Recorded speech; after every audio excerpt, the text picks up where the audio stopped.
네, 여러분, 그리고 이 가설 검정을 하는 데 있어서는 몇 가지 알아두어야 할 용어들 그리고 개념들이 있습니다. 우리가 지난 영상에서는 가설 검정에 필요한 어떤 개념들, 그러니까 그 논리 구조에 대해서 알아봤다면, 이번에는 그 논리 구조에 필요한 단어들 그리고 그 용어들, 그리고 용어들이 가지고 있는 뜻에 대해서 알아보는 시간을 가지려고 합니다. 우리가 지난 시간에 다뤘던 단어가 어떤 것들이 있었냐면은 연가설하고 대립가설이라는 말을 우리가 배웠고, 그 다음에 표본이라는 것도 배웠고, 표본을 뽑아서 확률을 계산한다고 했었죠. 그거를 이제 이야기했었고, 어, 그래서 이제 우리가 그거를 다시 한번 살펴본다면 이런 거였잖아요. 연가설이라는 게 있고 대립가설이라는 게 있어서, 일단 연가설이라는 거를 참이라고 가정해 놓고 논리를 진행하는 거죠. 논리를 진행해서 문제가 생기면 연가설을 리젝트한다. 연가설을 기각한다. 이게 이제 우리가 배웠던 이 논리 구조입니다.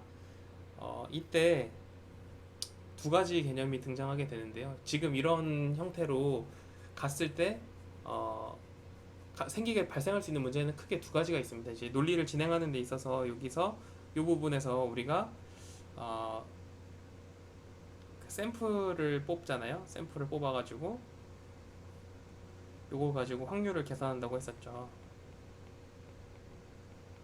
여러분, 이제 확률이라는 거는 어떤 건가요? 확률이라는 거는 결국은 발생할 수도 있고 안 할 수도 있고 이런 것들을 우리가 확률이라고 하잖아요. P라는 거는 0과 1 사이에 있는 어떤 값이죠. 사건이 일어날 그 크기, 어떻게 계산하냐면 전체 사건분의 일어난 횟수, 이렇게 계산하죠. 그래서 이 확률을 계산해가지고 이 확률이 너무 낮으면, 실제로 연가설이 참인데도 이렇게 발생할 확률이 너무 낮으면 연가설을 이제 기각하는 형태로 우리가 한다. 이렇게 지난 시간에 논리 구조에 대해서 배웠었는데, 이 확률이라는 게 우리가 이제 그런 식으로 한다고 했었잖아요. 3% 연가설이 참인데 거짓인, 연가설이 진짜인데도 데이터가 이렇게 나올 확률은 3%밖에 안 된다 라고 했을 때 우리가 연가설을 기각한다고 했는데, 실제로 3%라는 말은 97%는 틀리겠지만 3%는 맞을 수도 있단 말이잖아요. 그러면 이때 틀릴 수 있는 요 확률을 우리가 오류라고 할 수 있겠죠. 그러니까 여기서 발생할 수 있는 오류는 크게 두 가지가 있습니다. 두 가지로 나눠볼 수 있는데요. 실제로 연가설이 참일 때, 그리고 연가설이 거짓일 때, 두 가지 종류를 나눠서 볼게요. 그러니까 이제 그 참이랑 거짓을, 이 진짜 참 진짜 거짓을 누가 알 수 있을까요? 사실은 이 통계적으로 알아내긴 힘들겠죠. 오직 하늘이 알고 있다, 하나님께서 알고 계시다라는 관점으로 접근을 해보는 겁니다. 이게 하나님이 보시기에 진짜, 하늘이 보기에도 참, 하늘이 보기에도 거짓인 것이 있는데, 우리가 만약에 연가설을 기각할 수도 있고 연가설을 기각하지 않을 수도 있죠. 이 두 가지 선택지밖에 없습니다, 우리에게는. 근데 연가설이 참인데 기각을 하면은 이거 뭐죠? 연가설이 실제 진실한 상황 안에서 참이야. 근데 이 샘플을 뽑았는데 3%룰 뭐 이런 거에 의해서 우리가 기각을 했어요. 그러면은 이때 발생하는 거를 우리가 오류라고 부르죠. 오류. 이건 이제 굉장히 중요한 오류예요. 왜냐면은 연가설이라는 거는 우리가 기존에 보편적으로 받아들이는 진리라고 했었죠. 보편적인 진리를 뒤집는 거잖아요. 보편적인 진리를 뒤집는 거기 때문에 더 보수적으로 접근할 필요가 있습니다. 그래서 이거를 제일 중요한 오류라고 해서 일종 오류라고 합니다. 일종 오류. 이거를 이제 일본 사람들이 번역한 말을 우리나라 말로 번역을 다시 했기 때문에, 그러니까 원래 이제 미국에서 쓰던 거를 일본으로 가져와서 일본이 번역한 걸 다시 우리나라에서 번역한 형태로 번역이 순서대로 진행이 되다 보니까 일종 오류라고 썼는데, 영어로 보면은 이게 이제 타입 1 에러라고 불러요. 타입 1 에러. 그래서 첫 번째 일종 그 오류다 이렇게 부르고요. 연가설이 참인데 기각하지 않으면 뭐죠? 참인데 기각하지 않았다는 말. 기각, 아이고, 기각하지 않았다는 말은 뭐냐면은 이 기각하지 않았다는 결국 우리말로 쉽게 풀이하면은 받아들였다는 거잖아요. 즉 이거는 참입니다. 참이니까 받아들였어. 근데 여기는 거짓인데 기각했어. 그럼 요것도 참이죠. 거짓인데 기각했어. 가짜인데 받아들였단 말이에요. 가짜인데 받아들이는 오류를 이종 오류라고 부릅니다. 영어로는 타입 2 에러라고 하죠. 즉 이제 1종 오류랑 2종 오류라는 것이 있는데 아, 이 1종 오류라는 거는 연가설이 참일 때 기각할 확률. 그러니까 보편적 진리를 부정하는 발언을 해야 되는 경우에는 1종 오류를 말하는 거고요. 2종 오류는 연가설이 거짓인데 참이라고 하는 거예요. 그러니까 내가 주장하는 게 틀릴 확률이라고 볼 수 있겠죠. 그래서 우리가 1종 오류는 앞에 나오기 때문에 알파라고 쓰고 2종 오류는 베타라고 씁니다. 이 모든 단어들을 여러분들이 알 필요가 있습니다. 제가 알아야 되는 부분만 표시를 해드리자면 이 표에 대해서 여러분들이 다 알고 계셔야 되고 요 알파, 베타 요 단어까지도 다 알고 계셔야 한다는 거 요거를 말씀드릴 수가 있겠습니다. 그래서 연가설이 참일 때 기각하는 거를 1종 오류, 연가설이 거짓인데 기각하지 않는 거를 2종 오류라고 하는 거죠. 그래서 여기서 이제 나오는 개념이 신뢰도와 검정력이라는 말입니다. 우리가 전체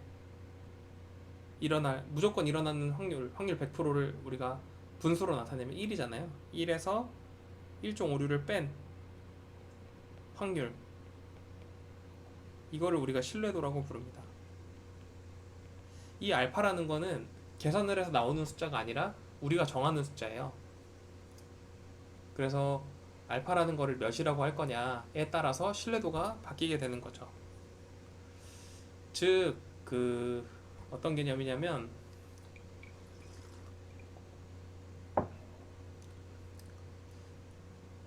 아주 정확하게 예측하고 싶어요.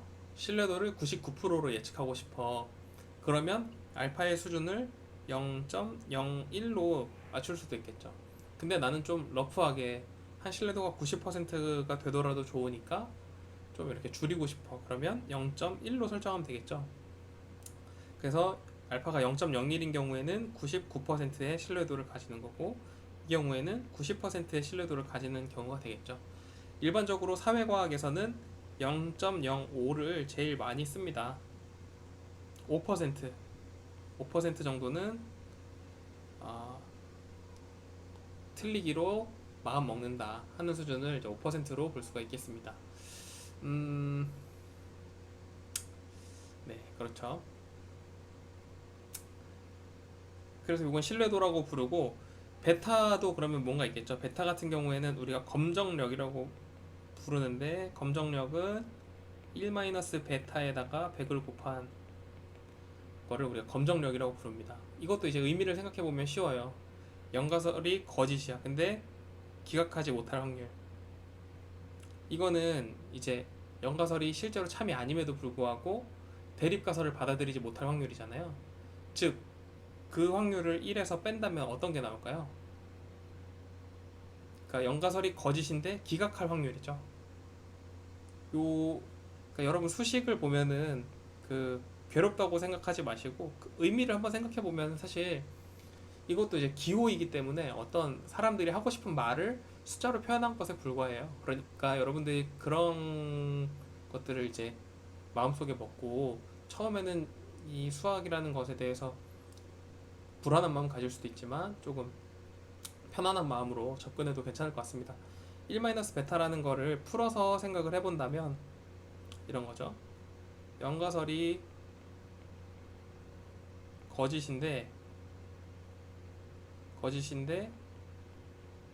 연가설을 기각하는 거예요.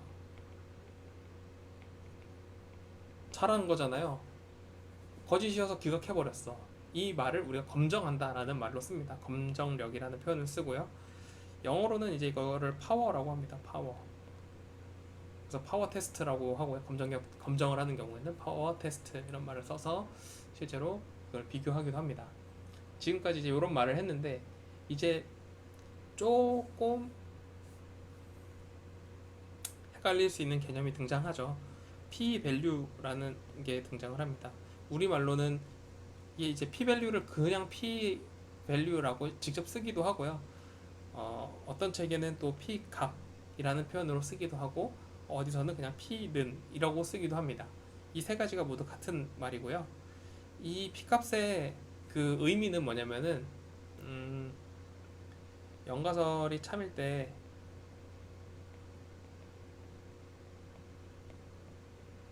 해당 샘플이 발생할 확률이라고 이해하시면 됩니다.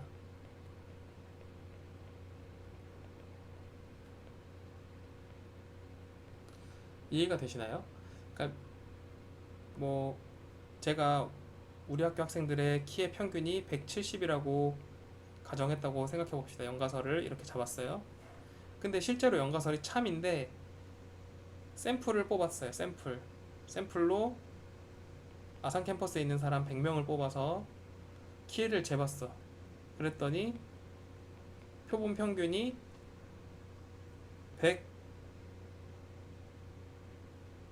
180이 나왔다고 생각을 해봅시다.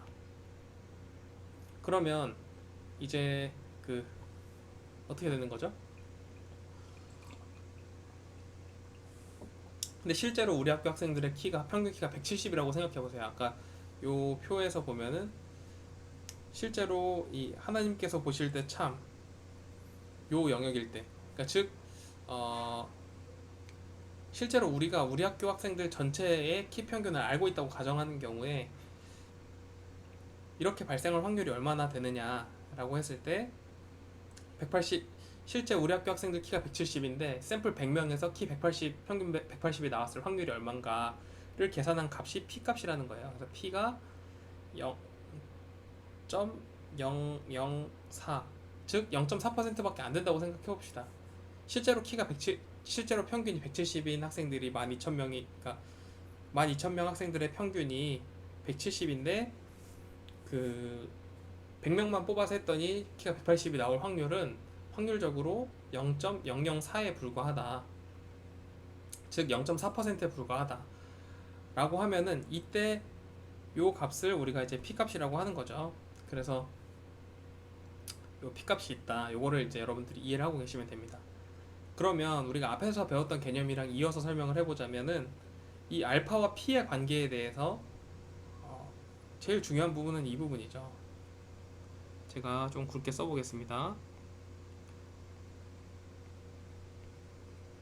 알파와 P의 관계, 이 부분이 제일 중요합니다, 여러분. 논리적으로 이해하시면 제일 좋고요. 논리적으로 이해가 안 될 경우에는 그냥 외우셔도 될 만큼 중요한 내용입니다. 만약에 알파는 아까 뭐라고 했었죠? 우리가 정하는 거라고 했었죠? 알파는 내가 정하는 거예요. 틀리기로 마음먹는 수준이에요. 나는 100% 맞는 말을 할 거야 라고 하는 거는 사실 좋겠죠. 100% 맞는 거는 제일 좋은 거잖아요. 제가 여러분들한테 중간고사 점수를 몇 점 줄지를 100%로 예측할 수 있어요. 빵점에서 100점 사이를 준다 라고 예측하는 거는 무조건 맞을 수밖에 없는 말이죠. 왜냐면 시험 점수의 범위가 0점에서 100점까지니까. 이렇게 말하는 통계적 추론은 사실 쓸모가 없다고 볼 수가 있겠죠, 여러분. 모든 범위를 말하는 거는 사실 통계를 의뢰한 사람도 분석하는 사람도 의미를 느끼지 못하는 분석이에요. 그러니까 알파를 어느 정도의 수준으로 정할 거냐, 즉 알파를 굉장히 좀 크게 잡았어. 틀릴 확률을 좀 넉넉하게 줬어. 한 20%는 틀려도 돼 라고 한다면은 아주 좁은 범위를 값으로 제시하는 거죠. 제가 이제 수업을 하면서 보니까 그 학생들한테 기말 대체 과제를 내준 적이 있어요. 기말 대체 과제를 내주면서 한 학기 동안 공부했던 거에 대한 내용을 써라 이렇게 해가지고 과제를 내라고 했는데, 과제를 받아보니까 이런 게 있는 거죠. 학점이 낮을수록 교수에 대해서 이렇게 찬사를 쓰는 거예요. 저한테 이메일로 제출하라고 했던 이메일에다가 이렇게 쓴 거죠. 교수님 한 학기 동안 수업 너무 재밌었고, 교수님 뭐 다른 교수님들이랑 달리 뭐 이렇게 해주셔가지고 너무 좋았습니다. 교수님 너무 좋은 수업 해주셔서 감사하고 교수님 덕분에 많은 것들을 얻고 배워갑니다 라고 하는데, 정작 과제를 보니까 공부를 별로 안 한 학생이에요. 즉 이게 무슨 말이냐면은 자기 점수가 낮을 것 같으니까 교수한테 찬사를 보내는 거죠. 이 실제로 그 저희 학교 교수님들 말고도 다른 학교 교수님하고도 좀 얘기를 해봤는데 실제로 이런 경향성이 조금 있는 것 같더라고요. 즉 저한테 보낸 그 메일만 보고 이 학생의 학점을 예측한다라고 했을 때 만약에 알파를 아주 높게 잡은 경우, 그러니까 알파를 0. 그러니까 예를 들어서 알파를 좀 넉넉하게 범위를 넉넉하게 잡는 경우라고 한다면은 알파를 0.01로 했어. 그러면은 이 점수만 보고 딱 이 메일만 보고 이 학생의 점수를 예측할 때 한 그래도 이 학생 정도면은 70점에서 100점 사이는 맞았을 것 같아 라고 예측하는 형태. 반면에 알파를 아주 높게 잡는 경우 있죠. 그러니까 알파를 뭐 한 0.1로 잡았어. 90%로 맞춰야 돼. 그러면은 얘는 70점에서 75점 사이일 것 같아. 그러니까 범위가 훨씬 줄어들었죠. 그러니까 70점에서 100점일 때랑 70점에서 75점일 때랑 당연히 맞출 확률은 어디가 더 높죠? 70점에서 100점 범위, 그러니까 범위를 넓히는 거죠.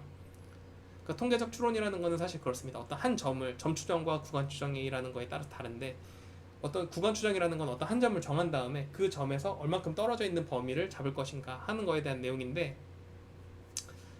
즉 이제 알파가 작아지면 작아질수록 범위 넓어지게 되고 알파가 커지면 커질수록 범위는 이제 좁아지게 되는 거죠. 그래서 알파와 P의 관계를 나타내면 어떻게 되냐면 알파가 P보다 작아. 이런 경우에는 어떻게 될까요? 우리가 틀리기로 정한 수준보다 P 값이 크게 나왔어. 그러면 그냥 연과설을 유지하는 거죠. 반면에 알파 값이 P 값보다 더 커. 그러니까 P 값이 알파 값보다 더 작아. 예를 들어서 우리가 5%를 틀리는 기준으로 잡았다고 생각해 봅시다. 5%를 틀리는 기준으로 잡았어요. 근데 실제 데이터가 만약에 그 연가설이 참이라면 이렇게 나올 확률이 2%밖에 안 돼.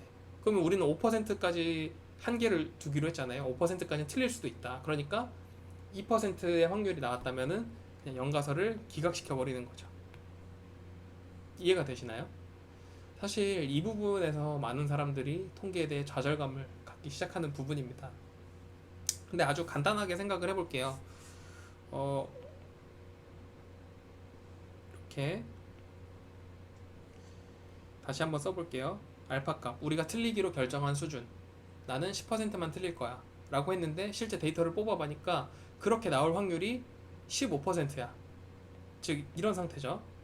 우리는 10%만 틀리기로 했는데 P값이 15%가 나왔어. 그럼 이제 어떻게 되는 거죠? 틀릴 확률이 우린 10%까지만 봐주기로 했는데 15%나 나왔으니까 그러면은 실제로 이게 연가설이 참인데 이렇게 나올 확률이 15%나 되네. 그럼 우리가 틀리기로 결정한 수준보다 더 높은 수준이니까 이거는 틀릴 확률이 더 높은 거잖아요. 그렇기 때문에 이거는 연가설을 유지하자, 그냥 이렇게 간 거고, 반면에 알파보다 P값이 작은 경우, 예를 들어서 우리가 5%만 틀리기로 결정했는데 실제 연가설이 참이라면 이렇게 데이터가 나올 확률이 1%밖에 안 돼. 그러면 연가설이 참인데 이렇게 나올 확률이 1%밖에 안 되니까 이거는 틀리기를 각오하고서라도 이렇게 말하자 라고 하는 거죠. 연가설 기각. 그래서 정리해보자면 우리가 오늘 배운 단어들을 여러분들이 알고 계셔야 되고요. 즉 연가설, 대립가설, 그 다음에 이제 표 그렸던 거 있죠. 1종 오류, 2종 오류, 여기서 파생되는 개념이 뭐라고 했죠? 신뢰도, 여기는 검정력, 그 다음에 알파, P 밸류, 이렇게에 대해서 여러분들이 이해하고 계신다면은 어떤 통계적인 대화를 나눌 때 여러분들이 훨씬 편하게 이해하실 수 있을 거라고 생각합니다.